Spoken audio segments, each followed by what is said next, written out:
So today we'll talk about our next chapter, which is chapter 3. It's about the decimal fractions. Remember the last week we talked about the fraction, right? So this is a continuation of that. So as you have remembered that we have numbers and each digit has a position, and then based on the position it has different contributions to the number, right? So similarly here, if you have a decimal point in the number, just like here, and then the more you go to the left, the same digit will basically contribute more, right? Because you see it's all ones here, but still the numbers like this one, the contribution is only 1, and then here is 10, right? If you go more, it's 100, 1,000, 10,000, and if you go, towards right after the decimal point, the weights of the position is getting lesser, right? So here you go, this is a number, and then you always, just using the weights of the position, you can basically get the, contribution of the digit to the number, and then you can add up all the weights to get the total, which is actually the number itself, right? So this is another example. Here you see we have a decimal point, and if you go more toward the right, each position, the weight is getting divided by something, right? So the first position is 1/10. The weight of the next position is 1/100, and next position is 1/1000. So you multiply it, and you see the numbers is actually adding very little if you go more right, okay? But that's actually will make the total number at the end.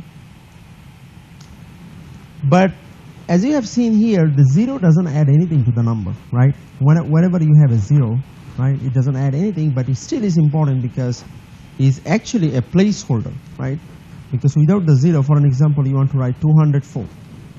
Now, 204, the 0 doesn't add anything, but because of the 2, you actually can maintain the weights of the other positions. So 0 is actually called a placeholder, and it is also very important. Without the 0, you cannot write the numbers, right? So, but some of the zeros, like here, like this 0, it doesn't make any difference, right? This lower 0 doesn't count, because it doesn't make any difference to the number, okay? But 0 between a number or a decimal point like these ones here after decimal point, or 0 between a number, they have a huge impact on the number, right? For an example, without the 0, this number becomes only 45, and with the 0, this is 405, which is a huge difference than 45, right? So that's how the 0 is quite important in the number.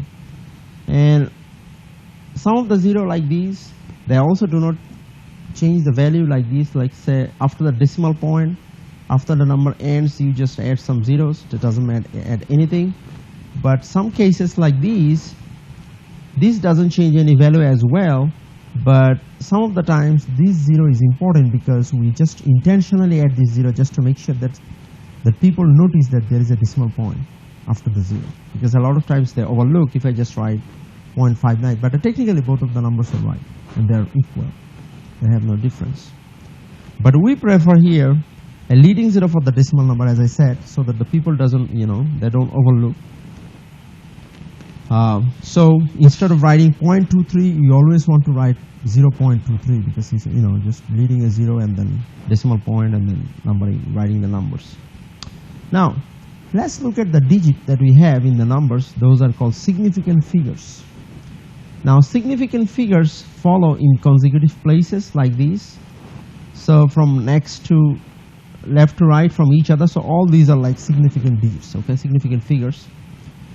Non-zero numbers are always significant, meaning any digit which are non-zero, like 3, 4, 7, 6, 5, 9, all of these are significant figures. Zeros are significant if they are used as placeholder between two non-zero numbers, like here. See, all the zeros are important. You cannot ignore any of the zeros. If you ignore it, the number will be changed, right? It will be a different number. So these zeros are also significant, okay? But 0 at the end of the number or to the right of a decimal number indicate exactness sometimes, and therefore they are also significant, like these ones. Okay, so this is significant, all this, because sometimes in the scientific discussions we add these zeros just to make the more precise or clear, indication of correctness. Zeros in front of all non-zero numbers are not significant at all. For an example, this one doesn't make any difference, right? So this is not significant at all. So here it doesn't make any difference how many zeros I add before 27. These are not significant at all. Okay? Zeros at the end of a non-zero number and ending to the zeros at the end of a non-zero number and ending to the left of a decimal point sometimes may be assumed non-significant. This might be a little bit tricky. Why is that? Because a lot of times we can change the format of the number. We can ignore this zero, and I'll show you how. Okay, and that's probably one of the reasons why we sometimes we do that, because we can move the decimal place and we can still represent the same number in different format. That's why. Okay? Now let's look at a couple of examples here. How many significant figures we have here? 4, right? Because all the figures are significant, all the digits. How many here? Is actually 2, because as I said that this 0 can be assumed as, this is significant, but if I go back here,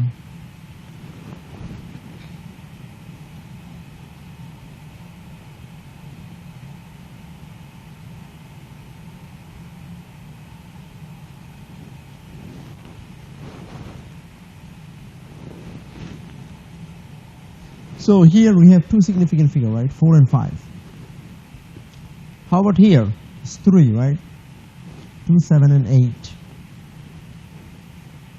How about here? It's all 4.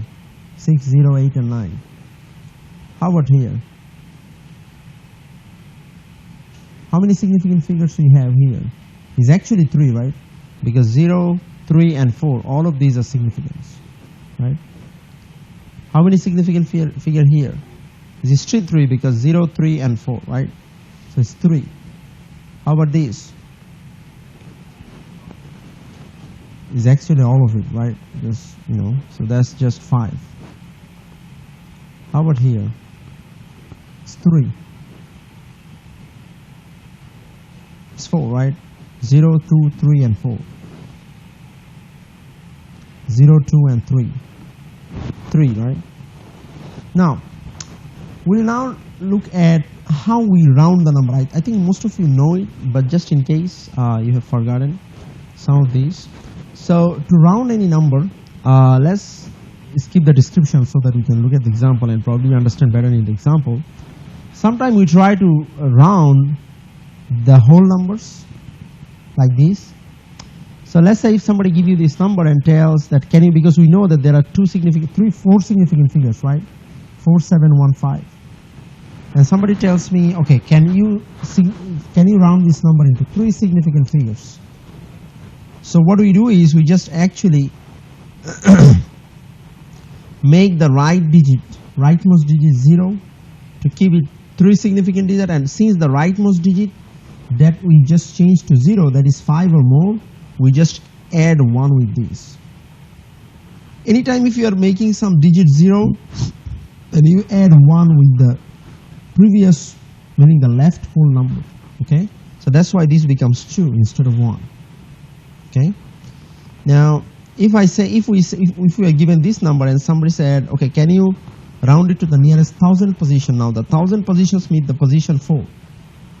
So you can disregard whatever we have here, but the ones that you are disregarding, if the first digit is 5 or more, then you actually add 1 with the last digit you have. Okay? So for an example, let's say if somebody gives me this number and say, can you round the number to the 3 significant figures? Okay? Excuse me. That means you will have 2, you will have 3, and you will have this digit, but the remaining digits will be converted to 0. But if you make this 0 and this 0, what happens? You have 2, 3, 6, 7, 8, right? Now you are making 7 and 8 as zeros. The first digit that you make 0, if that digit is 5 or more, then you actually add 1 here.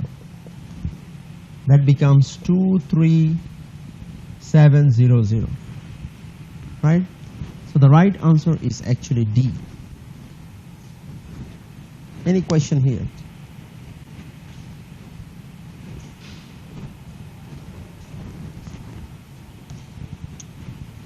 Let's look at another example here. Can we change this to 3 significant figures? 13700, because the first digit you are basically changing to 0, that is not 5 or more, right? That is less than 5, so which doesn't make the 7. So still we have 7, so the right answer is B. 13700. Okay? Another example here.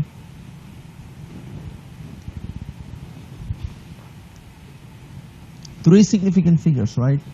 So we start from, we have the decimal point, so it's 1, 5. This is going to be 7, right? Because the first digit you are dropping, which is 7. So that's why you will have to add 1 here, so that will make it 0.157. So the right answer is B.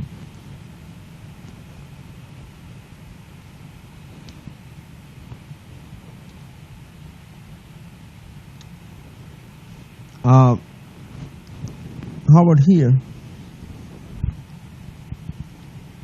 3 significant digits.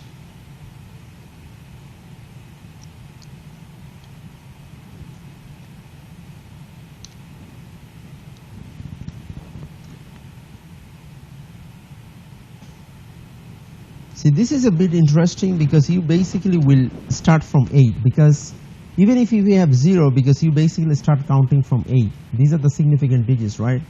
So you pretty much will say the right answer is 875, meaning 0.0875, which is actually A. How about this one? Round the following number to 3 significant figures. So it's 1, 2, 3. You will drop here, so you basically will have 1240, because the first digit you are dropping is 7, right? Last one. A. Because this 0 doesn't count. I'm saying you start from 8. I'm saying you have this 0, but significant figures, remember all non-digit numbers are significant figures, and this is in front of the number. Even if this is between these and these, we start from 8. So the right answer is 875. I'm saying 0.0875, which is A. Okay. Let's go back to, yeah. Let's look at some examples where how we can add and subtract the decimal numbers. This is actually very easy. We just do it just like the regular whole numbers. The only thing is, let's say when we add two numbers, we align the decimal point like this. Do you see how we aligned it? Once you align it, then you basically just add the numbers. And then whenever you cross the decimal point, you just move it down. And that's all you do. Okay? And similar is for the subtraction. You just align the decimal point and the rest is exactly same. Okay? And to multiply the decimal number, you don't have to do any alignment. The thing is, for an example, you are multiplying 2.5 and 0.25. At the very beginning, you will actually ignore the decimal point. And just think these numbers as, you know, if we ignore the decimal point, the first number is 25, second number is also 25, right? So you are multiplying 25 times 25, which makes it 625. But now you check in the original numbers how many digits you have after the decimal point. You have 1 digit here, you have 2 digits here. So in total you have 3 digits after the decimal point. Now you will adjust the decimal point in here just to make sure you have 3 decimal digits after decimal point. So pretty much you have to start the decimal point just right before 6. So that all 3, because you have to have 3 digits right after the decimal point. That's how you do it. Okay. And again, sometime you might have these. So for an example, you have 12 times 12 is 144. But if you look at the decimal places, you have 5 decimal places, right? But in total in the number you have only 3 digits. So what you can do is you can add up some more digits at the beginning, just to make sure, because you have to have that many digits after the decimal point, right? So you add some zeros, because adding the zeros to the right side doesn't change the value, right? So for the division, here is the division actually. So let's say you are trying to divide the numbers. You actually first start just like how you so one option is you start like these, and then you can keep bringing zeros. So you can basically just add some decimal point to the right side, okay, and then keep going like that. Okay, let me show you an example here. Let's say if you are doing the same division, 35 by 8, how you start? You will basically first try the whole number, right? 8 times 4 is 32, okay, and then you have a 3, so you will place a decimal point, right, and plug zeros here, okay. Then 8 times what? 3, 24. You can keep bringing 0 as many as you want until you are done, right? So again you plug a 0. 8 times 7, 56 is 4 and 0. 8 times 5, 40.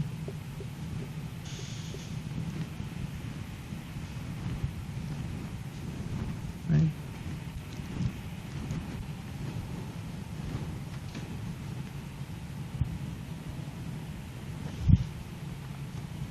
Any question here?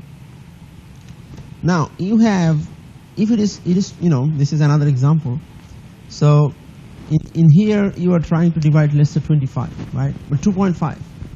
But the thing is, if you just think 2.5 as a number like 25, you can just do 5 times 5, 25. But the thing is, to write 25 you have to cross the decimal point. So you actually have to place the decimal point before you place the 5, because you already crossed the decimal point, right? I think these days we do all of these calculations in the calculator so frequently that we sometimes forget how we actually learned it, right? So this is another example where you have you have a decimal point in the divisor. So to get rid of this decimal point, because it sometimes make it complicated, to get this decimal point, we basically move the decimal point one position right in everywhere. Because you see, you have 0.51 here, we move the decimal point one position, we move the, because if you move the same number of decimal point both in division and dividend, it is still the same thing when you get the answer, meaning the quotient, okay? So we make the 2.4 as 224, and we make the 0.51 as 5.1, because we just move the decimal point one positions to the right in both places, which basically after that is pretty much the same how we did the division earlier one, right? Let's look at how we can convert any decimal number as a fraction. Remember last chapter we talked about the fraction. This is an example how we convert the decimal fraction to a fraction, regular fraction.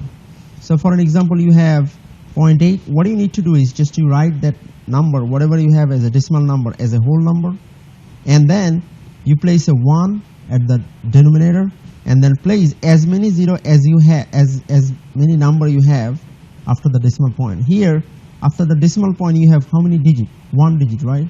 So that's why you will have 1 0. And then once you have these, you can always get back to the lowest term. Remember, we learned how to get the prime factors and cancelling out and get the lowest factor in the last chapter. This is exactly how you do, because you have 8/10 and you can cancel out the prime factors and get rid of, get back to the lowest term, which will be 4/5. So similarly, if you have another fraction like the next one, 3.625, here 3 is a whole number, so you can keep that as a whole number and then write 625, and then here you just start with the 1, but look at how many digits you have. 3, right? That's why you will be adding 3 zeros here, meaning you will be adding as many zero as many digits you have after the decimal point. And then 625 over 1000, you can again get back to, just do the prime factor, cancelling out those to get to the lowest term, which is actually 5 over 8. I'm saying if you keep cancelling, remember we just have seen, we probably did some, quizzes as well, right? If you do the reverse, let's say you are given the fraction and you want the decimal fraction, you will actually just divide. So for an example here, you will actually divide 1 by 4. Okay? Now how you can divide 1 by 4? Remember we just saw some division. So if you want to divide 1 by 4, let's say, how you divide? You cannot actually divide 1 by 4, right? So you start with a decimal point so that you can bring some zeros. You start with a 0 after 1, that makes it 10. So it's 4 times 2 is what? 8. You have a 2, right? You can keep bringing 0 since you have a decimal point. Now you just write 5 times 4 is 20, which will basically end your, conclude your division. So the answer will be 0.25. So similarly here, the next one, the 5 is a whole number, so you keep the 5 as it is, and then you divide 2 by 3, which will be a non-ending division because it will never end. It will keep coming like 6, 6, 6, 6. So at some point you can probably stop because probably, you have to round up to 3 decimal point or 4 decimal point, it will depend. So you will stop and then you just do how you round it, right? Because, you can just drop the 6. So and then since you are dropping any 6, you will be just adding 1 with the previous number, that will make it 7, right? Let's look at some more example here. I'm saying the quizzes. So this is a fraction. This is a decimal fraction. How we get a regular fraction? 6 over 10, right? But remember, this is not in the lowest term.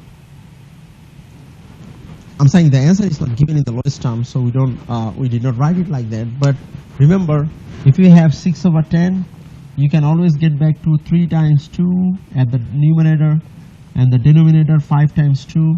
You can cancel the 2's and then it will be 3 over 5 if you go to the lowest term, right? Which will be given in some questions, so make sure you look at the question and see. So if you are given 6 over 10 and also 3 over 5, you will always choose the lowest term because that's probably the best answer, right? So this is not given here, so that's why we haven't chosen anything. Now how about this one, 0.07?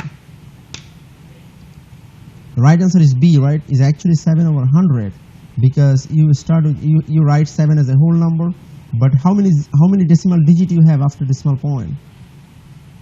2, right? And that's why you start with a 1 and followed by 2 zeros in the denominator because you have 2, because you will be basically having as many zeros as many decimal digits you have after decimal point. Since after the decimal point you have 2 decimal digits, that's why you added 2 zeros. Any question? Okay, let's see. How about this one? 0.073. So you write the whole number, which is 73, right? But at the denominator, what will have? You will have how many decimal digits here? 3, right? So it will be 1000 then, because it will be 1 followed by 3 zeros. So the right answer is D. Let's look at the next question. 1.3. How do we do this? Again, 1 is the whole number, right? We keep the 1 as a whole number, let's say. 1 as a whole number, and then for the 3, I write 3 over 10. But look at this. This is okay. The answer is right, but we are given the answer as not as a mixed number, right? Because this is a mixed number. If you have 1, 3 over 10, so let's convert it to a fraction. How do you convert it to fraction? You multiply these two and add 3, right? So 1 times 10 plus 3, which makes it 13. That will go here. So the denominator remains same. So that's basically 13 over 10. So the right answer is A, right?